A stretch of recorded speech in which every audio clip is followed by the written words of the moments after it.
Ok, sí, le entiendo la pregunta. Sí, vamos a ver. En todo lo postnatal, en todo momento, todos los huesos producen, digamos, en todos los huesos tienen médula y todos producen. Lo único es que hay una predominancia al inicio en tibia y fémur. Y luego acá, en este lado, aquí no se especifica. No tenemos una indicación de si son en uno o en el otro. La verdad, como les digo, aquí más bien es como que apenas está tomando fuerza porque todavía está el hígado y el vaso tomando esa acción de la hematopoiesis. Entonces la diferenciación por huesos la hacemos únicamente luego del nacimiento. Ok, gracias. Profe, una pregunta. El hecho de que la producción ya con la edad se haga en huesos planos, ¿tiene algo que ver con que se reduzca la calidad de lo que se produce, digamos? No hay reducción de calidad nunca, digamos, con la edad ni demás. Puede haber una reducción de cantidad, pero no es algo plenamente evolutivo. Por lo general, conforme se avanza en la edad y ya es algo de como la evolución del hueso como tal, la médula en huesos largos se va perdiendo. Que como que ya se estanca, digamos, porque ya queda fijo. De hecho, por eso dejamos de crecer, por ejemplo, cosas así, por ese estilo van, digamos, ya es un hueso que se termina de solidificar y pierde como el relleno, por así decirlo, ¿verdad? O sea, no sé. Sí, profe, ya entendí, gracias. Hey, Rigoberto, dígame. Ok, disculpe. Entonces la hematopoiesis... se le oye un poco bajo, Rigoberto, tiene que sacarse el micro. ¿Vale? No. Entonces la hematopoiesis, entonces ahí es donde se forman todas las células sanguíneas, como los glóbulos rojos, las plaquetas y los glóbulos blancos, ¿verdad? También. Sí, aquí se está produciendo todo. Ajá. Ok, hematopoiesis engloba todas las tres células. Que de hecho es lo que vamos a ver a continuación. Okay, pero nada más que les quedara claro eso. Entonces, para seguir contestándole a Rigoberto, entonces vamos a hablar de ya todo el proceso de lo que es la hematopoiesis. ¿Ok? Voy a bajarle la mano aquí a Rigoberto. Ya. Ok. Entonces, este gráfico es de muchísima utilidad. Vean qué interesante. Como lo dijimos, una de las características más interesantes de la hematopoiesis es que a pesar de que las células son bastante diferentes y son básicamente como, ¿cuántas son? 3, 9, vea, bueno, sí, digamos 9. Todas tienen un origen en una célula común. O sea, todas salen de una misma célula. Y a lo largo de su trayecto de maduración se van a ir diferenciando en las distintas células.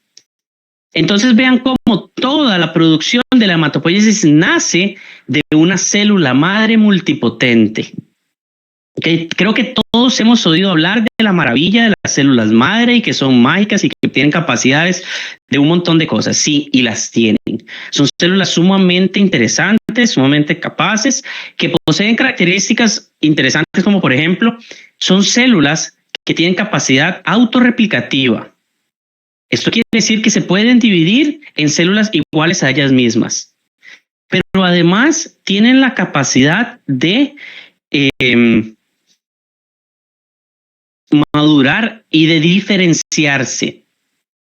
Entonces es una célula que se puede dividir y que además puede diferenciarse en otro montón de células. Pero la capacidad autorreplicativa nos va a permitir siempre tener células madre. O sea, nunca nos vamos a quedar sin una célula madre. Okay, yo siempre les digo que ellas son como pequeñas fábricas. Okay, como pequeñas maquinitas. Entonces vean que nosotros vamos a venir a partir de una célula madre multipotente, que hemos oído llamarle multipotente, totipotente, pluripotente, pluripotencial. Son como diferentes nombres de lo mismo. ¿Okay? Y ella, además de que se va a dividir, va a diferenciarse en dos grandes grupos.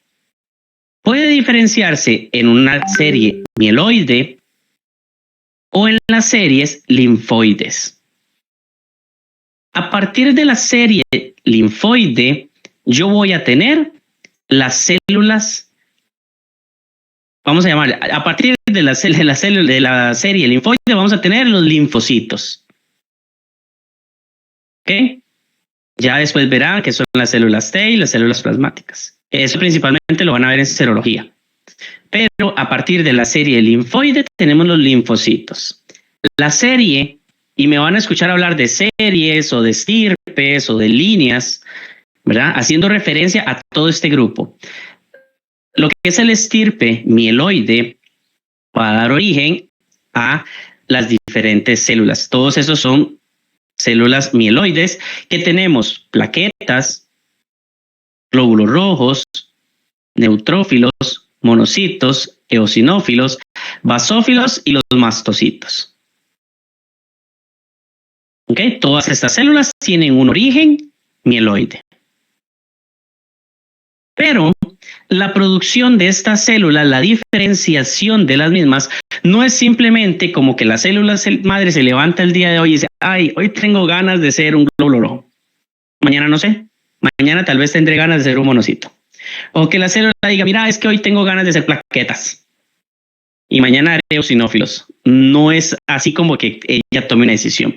Hay una serie que están marcados aquí. Todos estos que están acá marcados, todas estas iniciales y demás, son diferentes factores que van a interactuar con estas células y los van a guiar a esas células para decir, mira, necesito que produzcas o que te diferencies en esto. Y ellos, esos factores, van a responder a una situación. Mira, es que tengo una bacteria dentro, entonces cuando la bacteria está dentro se activa todo un mecanismo que va a producir un montón de factores que van a hacer que esta célula empiece a producir células madres mieloides y empiece a diferenciarse en neutrófilos. Mira, es que tengo una gripe, entonces igual se producen un montón de factores que vienen y le dicen a esta célula madre que produzca esta célula que diferencia acá y desde acá viene y le dice, mira, es que necesito perdón, dije una gripe, ¿verdad? Entonces, con la gripe más bien va a ser desde acá, le dice, mira, es que es una gripe, entonces voy a producir linfoides, ocupo linfocitos. Mira, tengo una herida, ok, entonces ocupo plaquetas. Mira, tengo anemia, ok, produzcamos glóbulos rojos. Y empiezan a interactuar diferentes factores para poder producir glóbulos rojos. Entonces, a lo que quiero ir con esto es que no es simplemente que se producen porque se producen. Todo esto corresponde a una respuesta del cuerpo ante una necesidad. Muchas veces esas necesidades son fisiológicas, como por ejemplo, mira, mis glóbulos rojos bajaron porque se mueren, porque ya pasaron 120 días desde que se produjo. Entonces es una necesidad fisiológica o puede ser una necesidad patológica. Mira, es que tengo un virus, tengo una bacteria, me corté, o sea, hay algo extra, pero ocupo producir para poder atacarlo. ¿Ok? Yo no les voy a entrar en detalle, no les voy a pedir que se memoricen todos esos factores para que ya dejen de hiperventilar. Entonces yo no les voy a pedir esto. Vamos a ver uno en específico que es la eritropoyetina, esta EPO. Okay, para que ustedes entiendan cómo es el mecanismo de acción, cómo es que viene esta molécula y viene y le dice a la célula madre, ok, ocupo glóbulos rojos. Okay, vamos a verla más adelante en esta clase. Esta imagen la vamos a estudiar durante todo el cuatrimestre. De hecho, esta imagen yo se las coloqué en el aula virtual para que la tengan ahí con facilidad. ¿Okay? Esta imagen nos dice prácticamente lo que teníamos antes, pero un poquito más acomodado porque vamos a hacer estudios de diferentes líneas. Vean que inicia, esta gráfica vamos a estudiarla por partes. Nos dice aquí a la derecha quiénes son células madre, quiénes son células precursoras y quiénes son células maduras. ¿Ok? Aquí a la izquierda nos dice quiénes se encuentran en médula ósea, quiénes en sangre periférica y quiénes en tejido. ¿Ok? De un solo tiro les adelanto, nosotros en tejido no vamos a estudiar nada. Nosotros no estudiamos células en tejido, estudiamos las células en la sangre. Ese va a ser nuestro estudio. Entonces vamos a ver lo que se encuentre en esta región. Yo les mencioné que todo este proceso se llama hematopoiesis, pero la producción individual de cada una de estas líneas tiene un nombre particular. Por ejemplo, la producción de glóbulos rojos se llama eritropoiesis.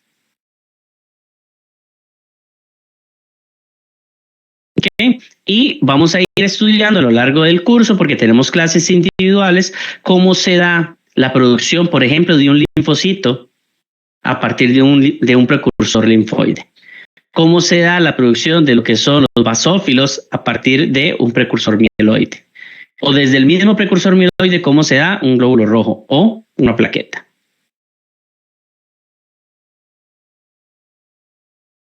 ¿Ok? El día de hoy vamos a hablar sobre lo que es la eritropoiesis. Entonces, a manera rápida, vamos a mencionar, a ver, ¿quién me menciona las funciones de un glóbulo rojo? Transporte de oxígeno. Muy bien, ¿qué más?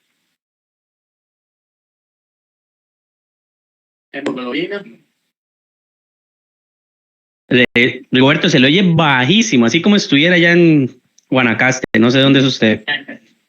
Hemoglobina. Pero se le oye muy bajo, en serio, muy, muy bajo. Hemoglobina. Hemoglobina, no, hemoglobina es un componente, más no su función. Pero ya dijimos, transporta oxígeno, sí, pero también hace algo más. Profe, recolecta el monóxido de carbono. Ok, el dióxido, por aquello. Monóxido es lo que sale de la mufla de su carro. Ok, sí. El Entonces, compañero usamos... lo dijo, creo, pero como que regula el pH en la sangre, digamos. Eso es algo interesante, porque eso va a corresponder a lo que es la extracción del CO2. Ok, muy bien, entonces son los básicos. Ahora necesito que me digan al menos 3 características del glóbulo rojo que no tengan que ver con su función. Básicas, así lo más básico.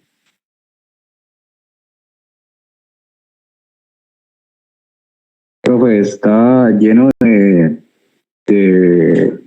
hemoglobina. Muy bien, también lo había mencionado Roberto. Contiene hemoglobina, 1, perfecto. Que son como un disco aplanado. Perfecto, bicóncavos. Una más. Hay un montón, pero dígame solo una más. Profe, tiene cierta capacidad elástica para poder deformarse y pasar a través de los vasos sanguíneos. Ok, perfecto. Y además son rojos. Esto es súper importante, porque por algo le llamamos glóbulos rojos. Ok, con esas características me sirven porque vamos a estudiar varias cosas. Les voy a decir una más, a ver quién me dice. ¿Qué pasa? Díganme alguna característica relacionada con el núcleo del glóbulo rojo. Profe, ellos no tienen núcleo. Correcto, no tienen núcleo. Y esta es la característica tal vez más importante que vamos a estudiar aquí con lo que es la eritropoiesis. Para que me entiendan y estemos hablando todos el mismo idioma, cuando me escuchen hablar de eritrocitos, glóbulos rojos o hematíes, son lo mismo, ¿verdad? Son 3 diferentes nombres para estas células. ¿Ok? Entonces, de igual forma que hicimos anteriormente, eritropoiesis viene de la palabra producción y eritrocitos. Entonces, la eritropoiesis es la producción de glóbulos rojos. Iniciamos de igual forma que lo vimos aquí, desde una célula madre, ¿okay? Que va a estar siendo bombardeado, que le van a empezar a llegar señales de diferentes factores. Dígame, Gerson. Profe, una preguntita ahí. Por eso es que duran 120 días más o menos. Si no tienen núcleo no pueden rearmar sus proteínas, volver a fabricar sus proteínas. Vamos a ver, las proteínas no se producen en el núcleo, pero en realidad la duración como tal no tiene nada que ver relacionado con su núcleo. ¿Okay? De hecho es algo, digamos, a manera estructural de la utilización y demás, y desgastes y demás, como usted mencionó, se deforman, pero tienen que estar pasando, entonces van a empezar a irse desgastando. Pero el glóbulo rojo de igual forma tiene su metabolismo. ¿Okay? Él sigue procesando glucosa, él sigue produciendo energía, él sigue trabajando. ¿Okay? No porque pierda el núcleo va a perder sus funciones. Pero me imagino que si tiene núcleo consume oxígeno y eso no. Aún sin núcleo consume oxígeno. Ok. Ok. Sí. Ellos tienen todos sus metabolismos como tal. ¿Okay? El núcleo, recuerde que lo que tenemos es un material genético que además le va a permitir multiplicarse. Ese es el punto de los glóbulos rojos. De hecho, vamos a ver eso acá. Entonces, tenemos una célula madre que empieza a interactuar. Llegan aquí mensajeros y le dicen, mira, ok, ocupamos más, y empieza a diferenciarse. Entra este señor que está acá. Ese es el que vamos a estudiar en un ratito. La eritropoyetina, que le dicen, hey, ocupamos glóbulos rojos. Y viene y dice, ok, me diferencio, sí, pero ocupamos más, en serio, más, póngale, ocupamos más. Ok, y empiezan una diferenciación de una célula que ya inicia en este camino.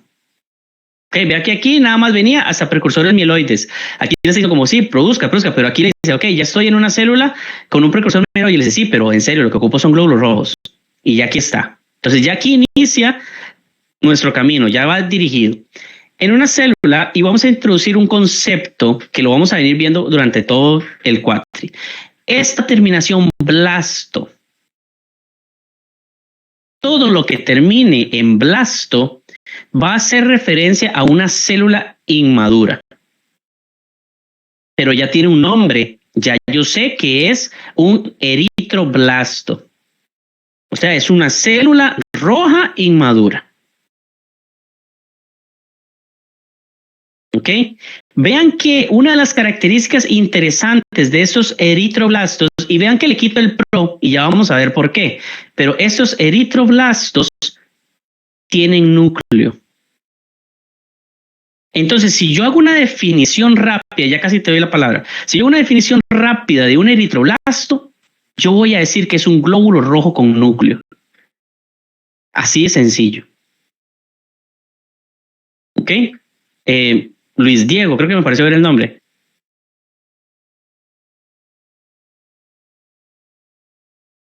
No, profe, lo toqué sin querer, perdón. Ok, dale, relax. Ok. Entonces vean que estamos viendo células inmaduras. Es un glóbulo rojo con un núcleo. Y ya lo mencionamos antes entre las características. Los glóbulos rojos no tienen núcleo. Claramente, eso es una célula inmadura. Y si lo vemos desde acá, está dentro de las células precursoras que se encuentran dentro de la médula ósea. ¿Está acá?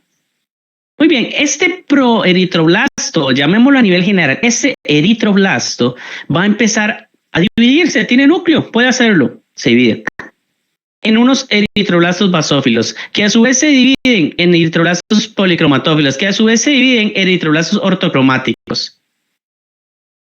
Visualmente, todas estas células se ven iguales. Por eso es que nosotros lo resumimos como eritroblastos, porque nosotros visualmente no podemos diferenciar unos de los otros. Entonces, cualquiera de estos, para nosotros se ven iguales y es un eritroblasto. ¿Ok?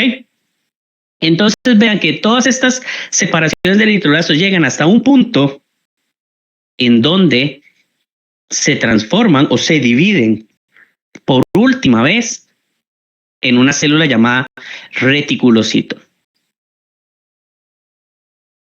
que a su vez va a madurar, ya no se divide más, ya va a madurar en un eritrocito. Estos reticulocitos también van a ser muy importantes para nuestras clases. Son, y ocupo que ellas aprendan este concepto, el reticulocito entonces va a ser la última fase de maduración del glóbulo rojo, el cual ya perdió su núcleo. Ya esta célula no tiene núcleo, pero tiene aún remanentes de ADN en su interior. Entonces, estos reticulocitos son glóbulos rojos inmaduros que aún contienen rastros de ADN provenientes de ese núcleo. Cuando ya terminen de madurar, salen a sangre periférica. Veámoslo acá. Vean cómo el reticulocito está acá y tiene esta fase donde está pasando ya a eritrocito. ¿Okay? Entonces vean la línea de salir de médula a sangre. ¿Ok? Bueno, vean que este proceso dura aproximadamente unos 7 días. 5 días en médula ósea desde la célula madre hasta el reticulocito. Y 3 días ahí se traslapa. Lo ven acá, hay un traslape de 1 día. ¿Por qué? Porque esos reticulocitos son, como les dije, esa última fase y pueden estar en una pequeña cantidad en sangre periférica. Ese P que está aquí significa sangre periférica. Ok, entonces es normal que yo encuentre una pequeña cantidad de reticulocitos en sangre periférica.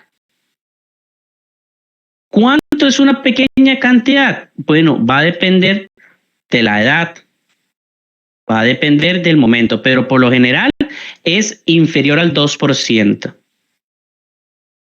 del total de glóbulos rojos. Profe, Sí. y digamos, eso nos va a servir porque si vemos una cantidad más de lo normal es porque la persona está teniendo problemas con el proceso de maduración, ¿no? No necesariamente. No necesariamente, y eso es algo muy interesante que vamos a estudiar en las próximas clases cuando ya veamos anemias. Porque más bien este reticulocito nos va a decir que la médula está activa. ¿Ok? Entonces eso lo vamos a ver igual, como les dije, en las clases que ya empecemos a ver anemia. Vamos a estudiar cómo la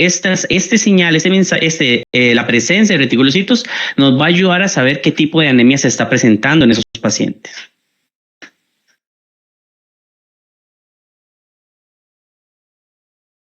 Aquí tenemos imágenes de estas células como tal.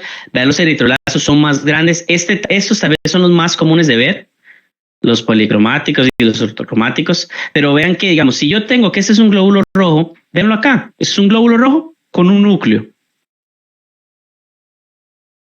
¿Ok?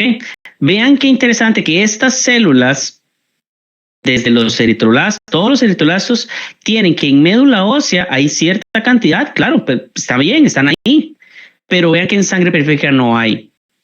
Entonces dijimos que el reticulocito sí, puede haber una pequeña cantidad, ¿lo ven?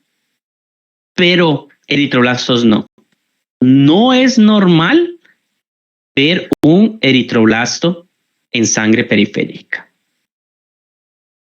¿Ok?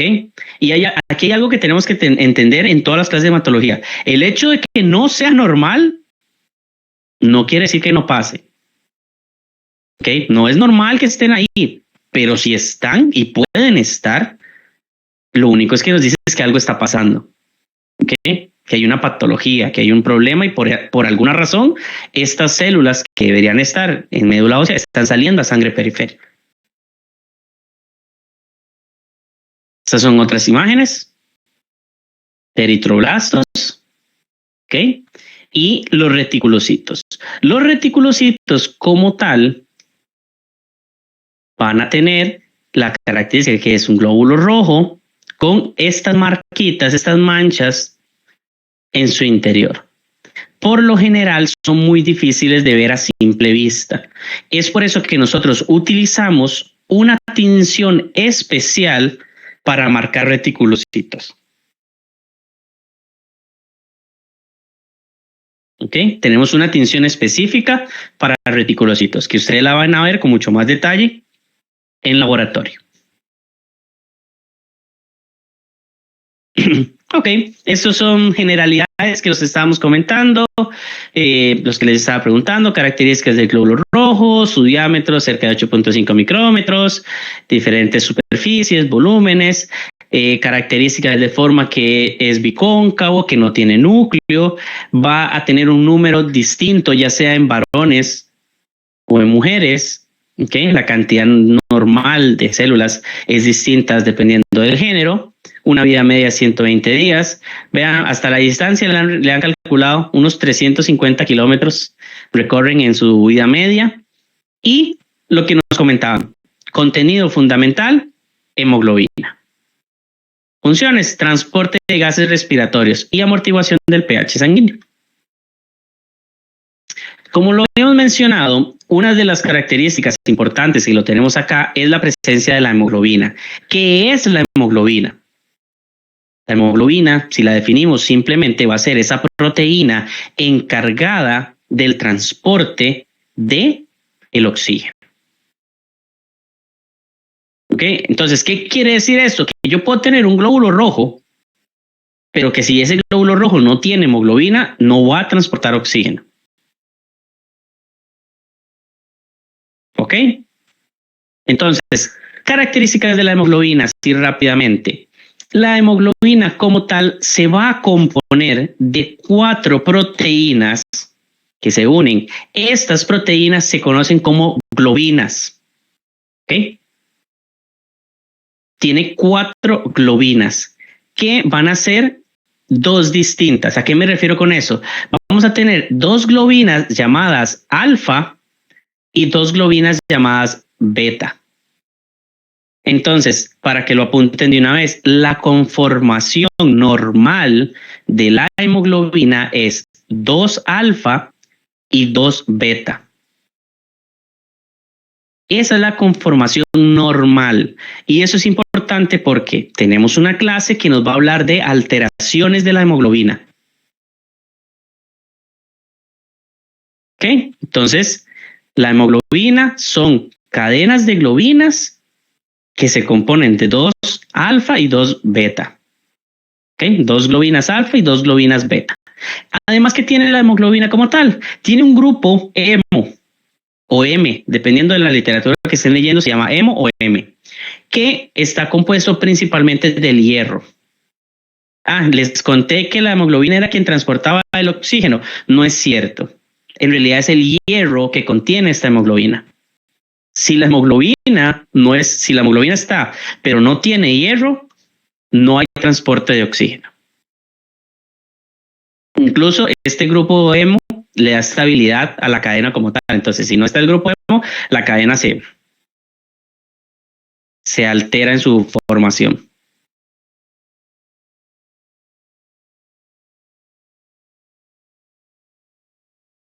Ok.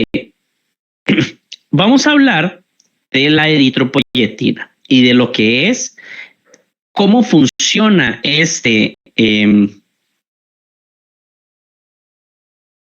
factor, esta hormona, porque la eritropoyetina es una hormona para indicar o dar la señal de que necesitamos glóbulos rojos. ¿Ok? Eso es como una historia. Vamos a ver. Vamos a iniciar acá, donde nosotros tenemos un sensor de oxígeno. ¿Ok? En realidad tenemos 2.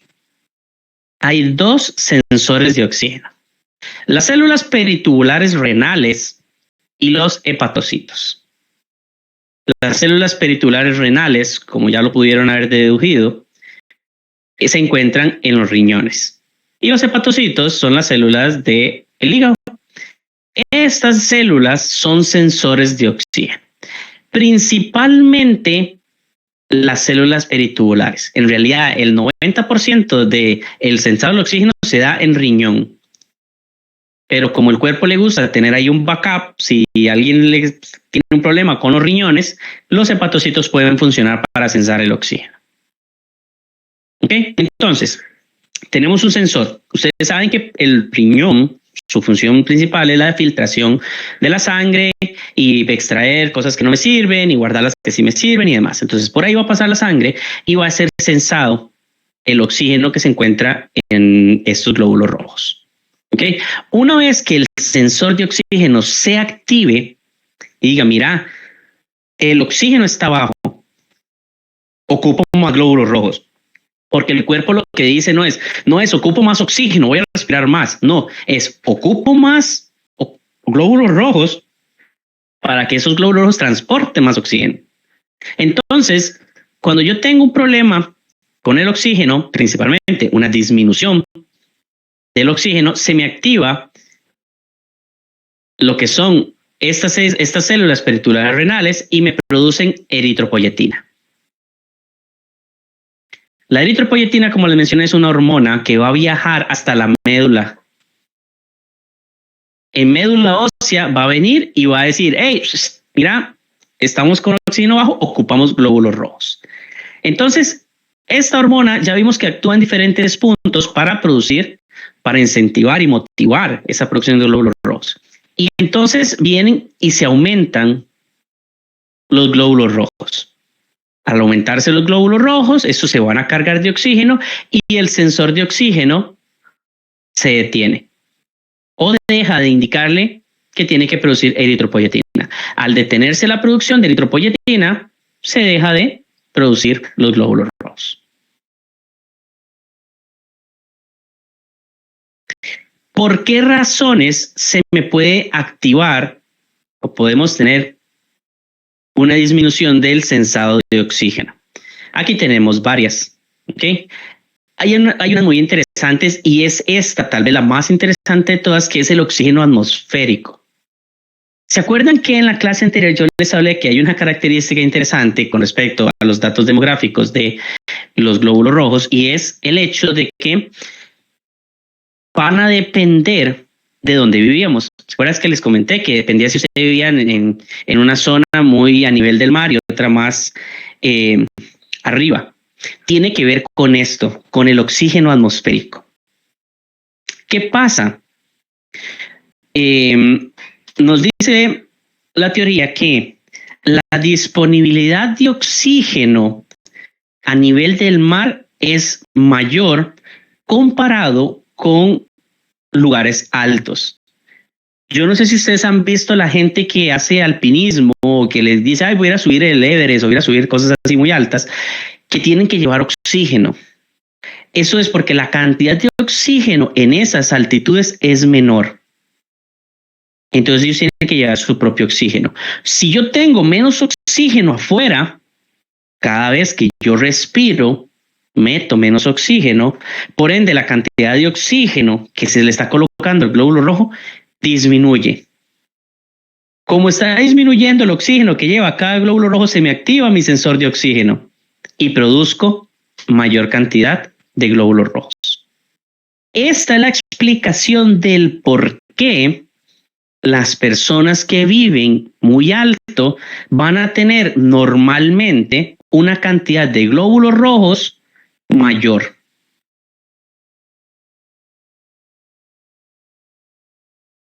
Esta misma teoría ha sido utilizada para hacer trampa en el deporte.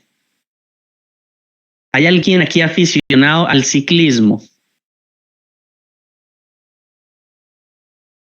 Porque esta teoría fue la forma que utilizó Armstrong para ganar las siete vueltas a Francia. ¿Dónde fue? Italia, no me acuerdo. Eso fue lo que él hizo. ¿Qué hacen estos atletas? Se van a entrenar, se van a vivir un tiempo en esos lugares altos, se oxigenan, por así decirlo, la sangre, aumentan la cantidad de su masa de glóbulos rojos y se la extraen. Y la guardan. 3 meses la pueden tener guardada.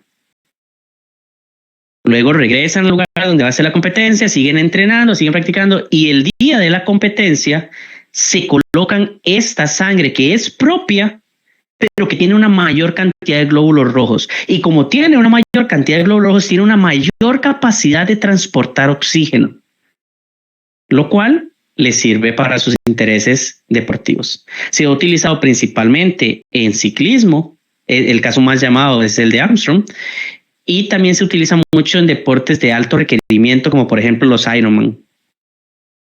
Todo lo que es triatlón, Ironman y cosas de ese estilo.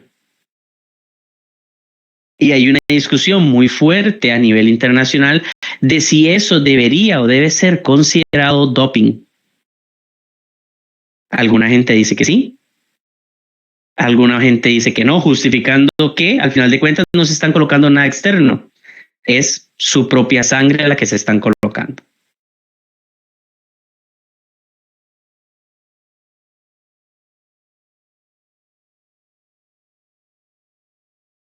¿Ok? Otra de las situaciones por las cuales mi sensor de oxígeno se puede activar es por la volemia. Volemia hace referencia a la cantidad de sangre que tenemos en el cuerpo. Si mi cantidad de sangre disminuye, tiene sentido. Pensemos en algo muy trágico. Mira, tuve un accidente, tengo una herida, estoy sangrando muchísimo, disminuye la cantidad de sangre que tengo. Menos sangre, menos transporte para oxígeno, por ende, la presión de oxígeno, esto que está acá, esta PO2, se conoce como presión parcial de oxígeno, que lo que hace es eso, es medir la cantidad de oxígeno que tenemos. Entonces, si se me disminuye la cantidad de sangre que tengo en el cuerpo, disminuye la cantidad de oxígeno que está siendo transportada, mi sensor se activa y empiezo a producir.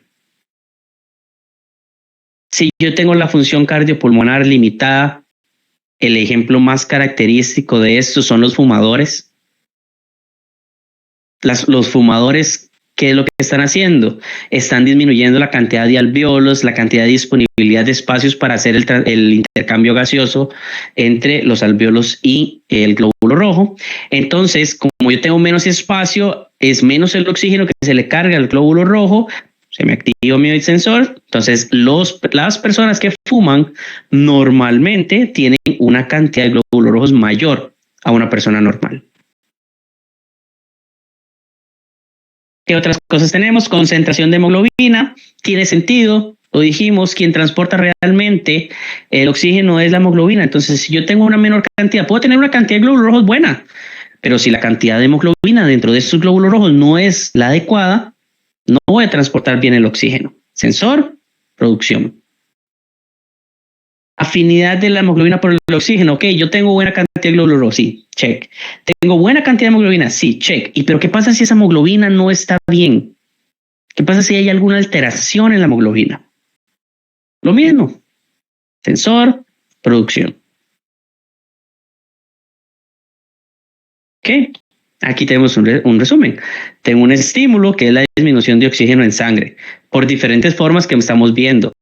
Hay un aumento, es sensado por el riñón, aumenta la secreción de la eritropoyetina, viaja hasta la médula ósea, aumenta la producción de glóbulos rojos y como conclusión tenemos un aumento en el oxígeno en sangre. Esto frena este estímulo y se estabiliza todo el sistema.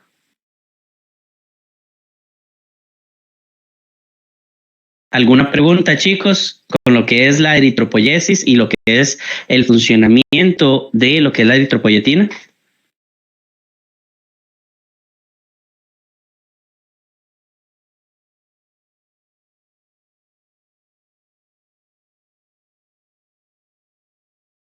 Todo claro, profe.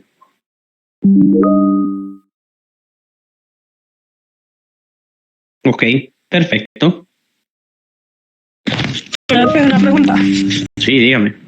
¿Hay alguna enfermedad que se relacione, no sé, con que la persona no produzca EPO, perdón? Si no me dice cómo se dice la palabra, no le respondo. No puedo. Eritro. Ajá. ¿A qué? Diga, leí la mitad. No puedo, profe.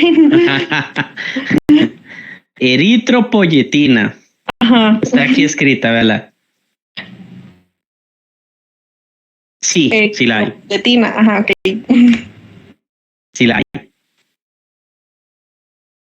Sí existen en patologías que es que el cuerpo no produce eritropoyetina.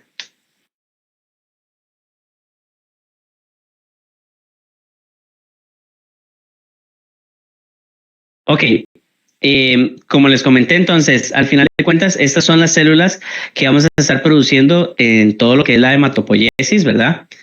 Glóbulos blancos por aquí, glóbulos blancos por acá, eritrocitos y plaquetas. ¿Ok? Vamos a ver, ya vimos lo que es la eritropoiesis, con lo que es la leucopoiesis. ¿Ok? Vamos a ver, leucocitos, para que igual estemos claros, cuando yo hablo de leucocitos, estoy hablando de glóbulos blancos. Entonces, si yo digo leucopoiesis, yo creo que ya queda bastante claro que estoy hablando de la producción de glóbulos blancos. Pero hay varios glóbulos blancos. ¿Okay? De igual forma, vamos a estudiar cómo desde la serie mieloide, desde el precursor mieloide, hay una diferenciación miren la palabra que está acá, un blasto. En este caso, este blasto está haciendo referencia a un blasto, una célula inmadura de la estirpe mieloide. Por eso se llama como un mieloblasto. Este mieloblasto puede diferenciarse en 4 células distintas que tienen un proceso madurativo hasta formar la célula ya que sale a sangre periférica madura. Vamos a tener basófilos, neutrófilos y eosinófilos. Por este lado, ese es como el hermano, el rebelde, quien no hace la maduración de este tipo, sino que él va a pasar de un mieloblasto a un monoblasto, a un promonocito, a un monocito. ¿Por qué digo esto? Porque estas 3 células que están acá van a producir una maduración muy interesante que va a empezar desde un promielocito a un mielocito a un metamielocito. Y después de esto pasa una célula llamada célula encallada o banda y luego la célula madura. Ven qué interesante que todas producen, estas 3 producen menos. Promielocito, mielocito, metamielocito, banda, basófilo. Promielocito, mielocito, metamielocito, neutrófilo encallado o banda, neutrófilo. Promielocito, mielocito, metamielocito, célula encallada, eosinófilo. Este orden es importante que se lo sepa. ¿Ok? Entonces vean cómo vamos a tener un mieloblasto, una célula grande, por lo general las células grandes de este tipo son inmaduras, pero tenemos una célula grande, bastante inmadura, con un núcleo bastante grande, mieloblasto, a un promielocito, a un mielocito, a un metamielocito, a una banda.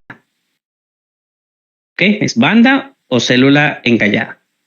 Y por último, madura. Estas bandas es ver esa última fase de maduración, donde ya aquí tenemos el neutrófilo o segmentado. Hay algo interesante y lo vamos a ver en la segunda parte del curso, y es que a pesar de que las 3 células hacen esta maduración, normalmente yo no hago diferenciación entre unas y otras. O sea, yo no digo promielocito de basófilo, o promielocito de neutrófilo, o promielocito de eosinófilo. Yo simple y llanamente digo es un promielocito, es un mielocito y un metamielo. ¿Ok? Diferencio sí ya las células maduras. Esto porque ver estas principalmente de basófilos y eosinófilos es muy difícil. Normalmente cuando vemos células inmaduras son de neutrófilos. Entonces ya uno entiende que está viendo un promielocito, mielo, metamielo, una banda y por último el neutrófilo. Eso lo vamos a ver con más detalle cuando veamos los blancos. ¿Ok? Y por este lado del precursor linfoide es muy sencillo. Desde el precursor linfoide voy a tener un linfoblasto, un prolinfocito y luego tenemos los linfocitos. Estos linfocitos, hay 2 tipos de linfocitos, los B y los T. Pero nosotros no podemos diferenciarlos visualmente.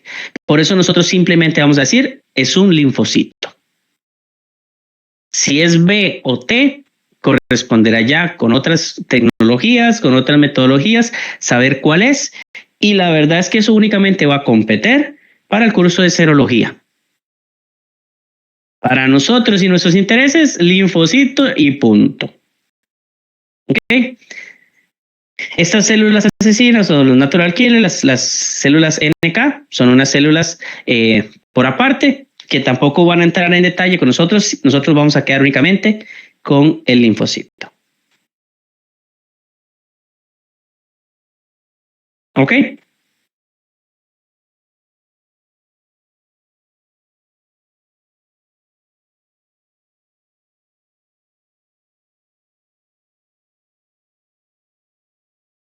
Muy bien. Esto es lo que yo les comentaba al inicio. El tiempo de vida media de los leucocitos varía mucho dependiendo del tipo de célula que vayamos a tener. Los leucocitos, como tal, van a depender. Por ejemplo, los neutrófilos tienen una vida media muy corta. Principalmente son estos granulocitos que duran de 4 a 8 horas. Pero hay algunos que pueden viajar a tejido y aumenta su tiempo de vida media. ¿Ok? De horas a días. Los monocitos como tal en sangre duran de 10 a 20 horas, pero los monocitos les encanta irse a tejido y en tejido se les cambia el nombre a macrófagos. Y esos macrófagos en tejidos duran meses. Y por último tenemos los linfocitos. Estos linfocitos pueden vivir semanas o meses, incluso hasta años circulantes en sangre o en linfa. Okay, entonces el tiempo de vida media va a depender mucho del glóbulo blanco del que estamos hablando.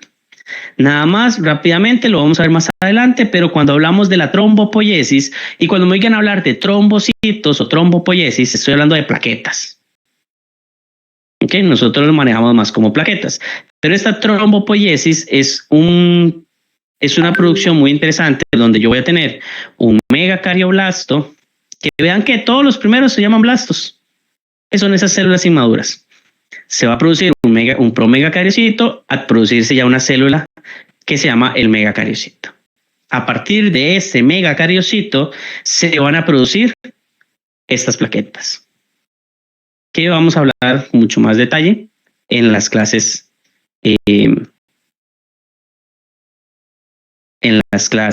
de plaquetas como tal.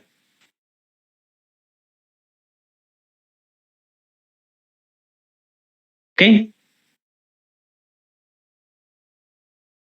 ¿Alguna pregunta, chicos, con lo que es la hematopoiesis?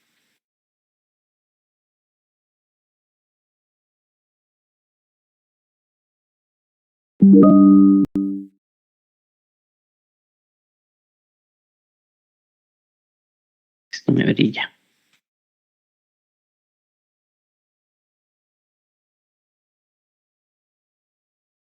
Bro, Sí. bro, una pregunta. Uy, vea, Rigoberto, en serio no se le oye. Soy solo yo. Es en serio no se le oye. No sé, pero profe, es una pregunta. Los leucos funcionan en el tejido, ¿verdad? No necesariamente. De hecho, vamos a ver, igual digamos, de leucos vamos a hablar hasta la segunda parte del cuatri, pero los leucos como tal, vean que van a estar aquí en sangre. Leucocitos que tenemos, basófilos, neutrófilos, eosinófilos, monos y linfos. Esos son los leucocitos. Todos están en sangre. En tejido tenemos otras células, mastocitos, macrófagos, que es el nombre que se le va a dar al monocito al viajar ahí, las células mieloides dendríticas, los plasmocitos, las células linfoides dendríticas, eso es lo que está en tejido. Ahora, todo esto puede migrar a tejido ante una eventualidad, pero no se encuentran ahí. ¿Okay? Sí ves la diferencia, digamos. Una cosa es que esté ahí y otra cosa es que pueda llegar ahí.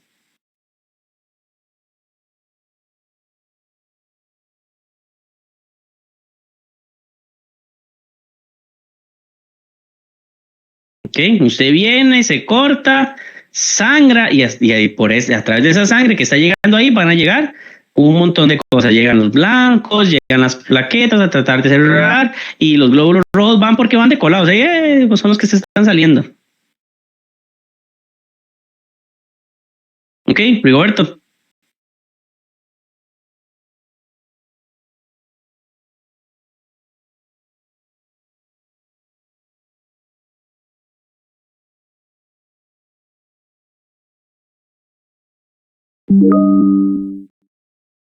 Ok.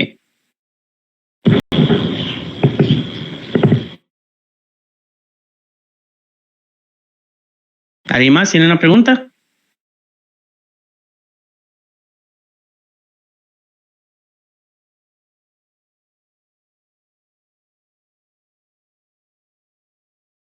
Ok.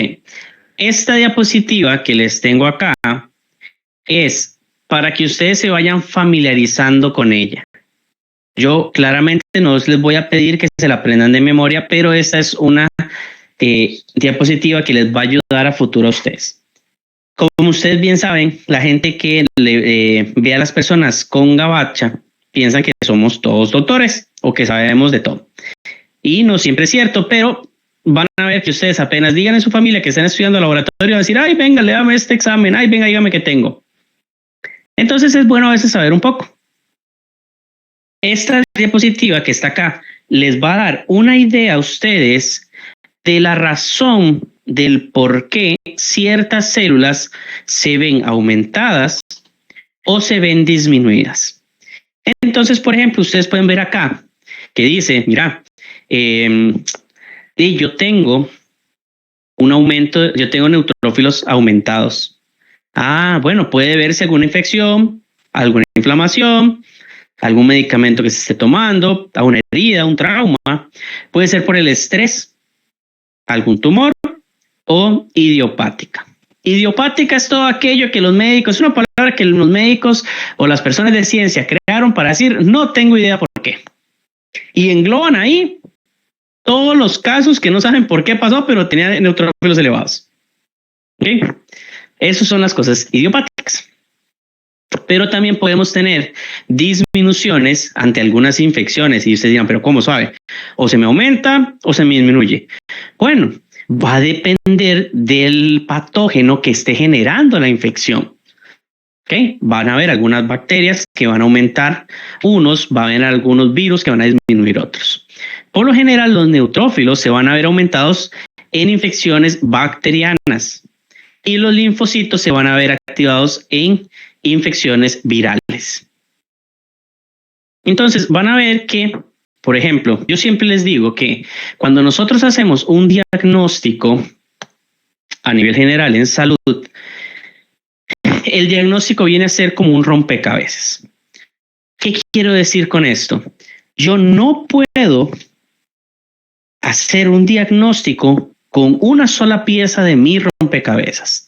Nosotros en hematología cuesta mucho que teniendo un solo resultado yo pueda decir, mira, es que tiene tal cosa. Pero sí podemos ayudar a dar una orientación. ¿Okay? Podemos sospechar de ciertas cosas. Entonces, vamos a poner un par de ejemplos. Mira, digamos que viene una señorita y me dice, mira, es que ¿me puedes leer el examen de laboratorio? Y yo, ok, yo soy de hematología y solo sé los resultados, solo me está enseñando el resultado de hematología. Y yo veo el resultado de ella. Digamos que estoy viendo que tiene los neutrófilos elevados. Y yo, ok. Y no sé nada más. Yo no le puedo decir a ella, mira, es que usted tiene tal cosa. Pero uno puede decir, mira, y de casualidad te mandaron otros exámenes. De casualidad, okay. El mensaje que quiero que se lleven en este momento es que no siempre es conveniente nosotros dar el diagnóstico, no sin tener todas las herramientas. Es más, nosotros no damos diagnósticos. Eso es una virtud, es una ventaja que tenemos nosotros. Dejémosle esa bronca al médico. El médico ha visto al paciente, que eso es algo muy importante. Nosotros no lo hemos visto. No sabemos si tiene urticaria, no sabemos si viene con un tic, no sabemos si tiene un brazo menos, por ejemplo. Eso no lo vemos. El médico tiene todas esas cosas, tiene antecedentes, tiene no solo los resultados de nosotros, sino que él hace un estudio físico y una historia clínica. Ok, mira, es que anduvo tal día. Por ejemplo, vamos a, este es un caso que vi muy interesante ahorita. No sé si ustedes lo han escuchado, me imagino que todos están súper enterados de las noticias, sobre lo que fue la pequeña epidemia que hubo de malaria. resulta que, ¿qué pasa? De hecho, esto pasó, digamos, alguien conocido dice, ¿qué pasó? Y esa persona fue a vacacionar a Limón, todo bien. Cuando regresó a los 15 días, estando en Heredia, de ahí empezó a tener temperatura, empezó a tener diarrea. Usted tiene temperatura y diarrea, ¿qué dice? Me cayó algo mal. Me comí algo que estaba malo. Y ya, y lo deja pasar. Y está con la malaria a tope. Okay, entonces es algo de historia clínica. Algo de decir al doctor, yo hace 15 días estuve en Limón. El médico inmediatamente dice, no, el clic, no, un solo tiro, prueba para malaria. Yo veo los resultados del laboratorio y en algún punto puede que no se ve nada. Pero si ya viene el doctor me dice, prueba para malaria, ok, tengo que hacer una prueba para malaria. Es una técnica diferente. Okay, entonces nosotros dejémosle ese embrollo a ellos. El diagnóstico como tal pueden darlo a ellos, ya que ellos van a tener todas esas herramientas. Y nosotros no vamos a indicar rápidamente un diagnóstico como tal, porque con solo un resultado de lo que es un hemograma es muy difícil. Okay, vamos a ver durante las diferentes clases que hay muchas características que se comparten en diferentes patologías. Ok, entonces, de nuevo, la tablita ahí es para que se vayan dando una idea, puedan tener cierto conocimiento base. Mira, ya yo sé que tiene neutrófilos elevados. Posiblemente tenga alguna bacteria. No le voy a decir, ¿ya? Pero ya yo tengo una idea más o menos de por dónde empezar a pensar. Mira, es que yo estoy viendo que tiene los basófilos elevados. De ahí, yo no lo veo, pero tal vez tenga alergia.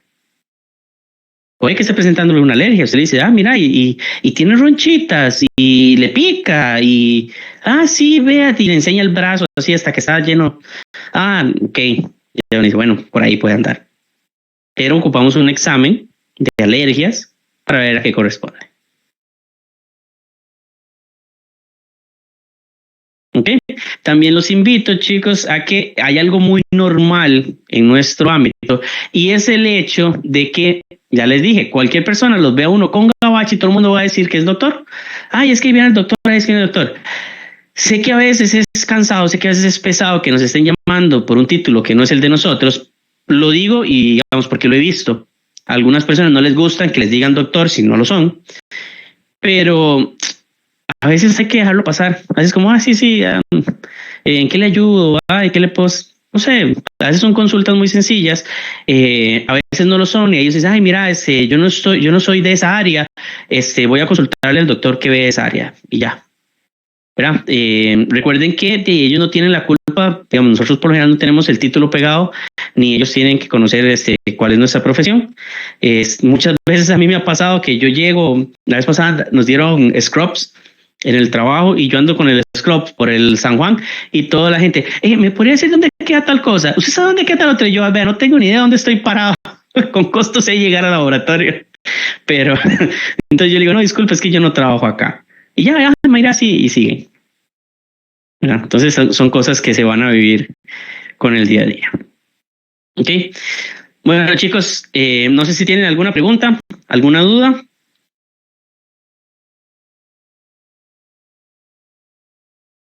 Todo claro, profe.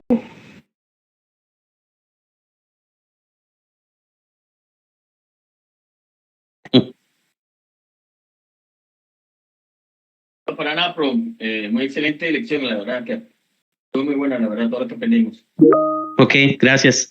Perfecto. Cualquier cosa, chicos, digamos, yo por lo general planeo clases no tan pesadas como lo pueden ver.